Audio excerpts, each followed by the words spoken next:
Hello everybody, welcome to the Driver Trainer channel. I'd like to thank you all for joining this video. And if you haven't already, be sure to like, subscribe, and share these videos so we can get the message out to as many people as possible. So let's get into today's topic. Today, I want to talk about why you should never hope for a collision. Now, you've probably heard someone say, "Go ahead, hit me. I hope you do." Some people hope to be hit so they can hopefully make an example out of the other person, or because they have a trashy vehicle that they want an insurance claim for, so they don't have to dish a lot out of pocket and worry about depreciation to get their vehicle replaced. Or maybe you've heard people say, well, if they hit me, they'll pay for it. So today I want to talk about why that mindset can be dangerous and why no driver should ever want a collision to happen. Let me put it this way. Being right, quote unquote, doesn't prevent damage. You can legally have the right of way and still lose in a crash. Being right doesn't stop metal from bending. The right of way doesn't prevent injury. And a crash can still leave you hurt, stranded, or dealing with major consequences. So legally, you might be right on paper, but your vehicle, your body, and your time will still absorb the impact. So to sum it up, collisions do have real consequences beyond the crash. And what do those consequences look like? Well, for starters, if the impact is hard enough, you could deal with physical injuries. Neck injuries, back injuries, airbag injuries if there's airbag deployment, because you've probably heard of whiplash. Long-term pain, even from lower speed crashes, I've heard of people experiencing long-term pain that could disable you from doing a job. And technically, if you have lost work time injury, you may be subject to a compensation of your wages up to 60% of what you normally make. And that may not be counting any bonuses or wage increases, etc., etc. So you want to be aware of that. You don't want to be out of work for a long time. Also, vehicle damages, because you have repair cost of a rental car, vehicle downtime, also the possibility of a total loss of your vehicle if the vehicle is considered totaled by an insurance company. You also have financial impact. Even though you might think you're going to get paid, you're still going to deal with possible deductibles, especially if that needs to be filed against your policy. That could be because either you were found at fault and your insurance needs to pay out for your vehicle, or the other guy ends up not having insurance and your insurance ends up covering for uninsured motorist property damage. And any claim that comes against your insurance policy will result in insurance premium increase regardless of fault. And you also have lost wages if you cannot work. And like I said previously, any compensation for lost wages may only be 60% of your actual wage. Also, time and stress, because once you have a collision, you're going to be sitting there for a while until the police wraps up their investigation and completes a report. And then you will also need to fill out reports to the police department or to your state, including a diagram of the collision and outlining what happened. You'll need to complete something like that. You'll also need to visit body shops to get estimates for the insurance providers. And by the way, if you are involved in a collision, get your own estimates with the body shops of your choice. Do not settle for what the insurance company wants to give you. You have a legal right to go to wherever you want, and the insurance company must pay for it. If they want you to go somewhere else, that is steering, and that is illegal. So do not let an insurance company steer you to their providers, because they're always going to be the cheapest providers that works for their bottom line. Find your own body shop, get your own estimates, submit that to the insurance company. And if the insurance company doesn't like the rates, they can negotiate with your body shop of choice for whatever they want to discuss, and that's between them and the insurance company. Either way, they need to pay what you're legally owed. And then you're also going to deal with phone calls with the insurance companies, with body shops, with investigators, with attorneys, and the list can go on and on and on. Also, paperwork you have to fill out, and just waiting for answers. A collision is not a one-stop, oh, I'm crashed, get a report, get money, let's go on our merry way. because usually collisions don't work that way. So basically, we want to practice defensive driving because defensive driving means preventing the crash, not winning the argument. Defensive driving is all about preventable conflict. We don't drive to prove a point, and we don't want to hold our lane just because we technically can. And we also don't want to assume that other drivers will correct their mistakes in time. For examples, someone merging into your lane unexpectedly. Or how about another driver pulling out too far? In fact, I just saw this the other day. I'm going through an intersection where the light is green. I'm in the left lane. Here's a vehicle on the right over the stop bar in the intersection. Now, luckily, I was not in his path of travel to be able to strike him. If I was, I would definitely make every effort to stop my vehicle and find a safe way to get around him. However, there was somebody just a couple hundred feet behind me coming up alongside of me, and he's finding himself obstructed by this guy who's over the stop bar in the intersection because I heard him blow his horn as he's trying to get around, because he ended up having to slow down a little bit, get behind me to pass this knucklehead that shouldn't have been over the stop bar, and then get back in the right lane. Also, someone cutting across an intersection. You want to watch out for people who are doing that and not have a collision with them because, well, they're at fault. Let's see what we can do so we can get an insurance payout. No, don't do that. Safe drivers aren't focused on proving who is right.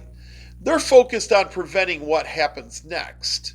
And hopefully what that next is preventing a collision. The smartest move you can make is to yield to someone like that. Sometimes backing off can avoid a collision completely. Also, giving space can solve a bad situation immediately. And letting someone go ahead may cost you seconds, but will save you thousands of dollars and major stress. So sometimes the smartest move behind the wheel is just simply letting the situation go. Also, you want to be careful that your ego doesn't lead to bad decisions. Many people like to have this form of pride that manifests into what's called an ego. Many people like to be full of pride to the point that they have this inflated sense of ego. Our pride can show up in our driving without us realizing it, which results in us refusing to yield, or maybe speeding up so someone can't merge, or blocking another vehicle, or trying to teach someone a lesson. We want to avoid that, folks, because the road is not a place to settle a score. Now, I do want to bring this to your attention that collisions don't always end fairly. Because fault can be disputed, witnesses can disagree, insurance investigators may take their old sweet time, and we know that happens almost all the time with almost every insurance company on the face of this planet. And if you don't believe me, that's because you've never had an insurance claim in your life. Or if you have, you may have gotten lucky. Or sometimes video footage isn't always available. Let's say you have a forward-facing camera in your car. Yep, I've got on video. Let's have at it. Have a collision. Then you go to check your video footage and why is the red indicator not lit? Then you see the little barrel in the cigarette lighter outlet for your dash cam is about that much out. Oops.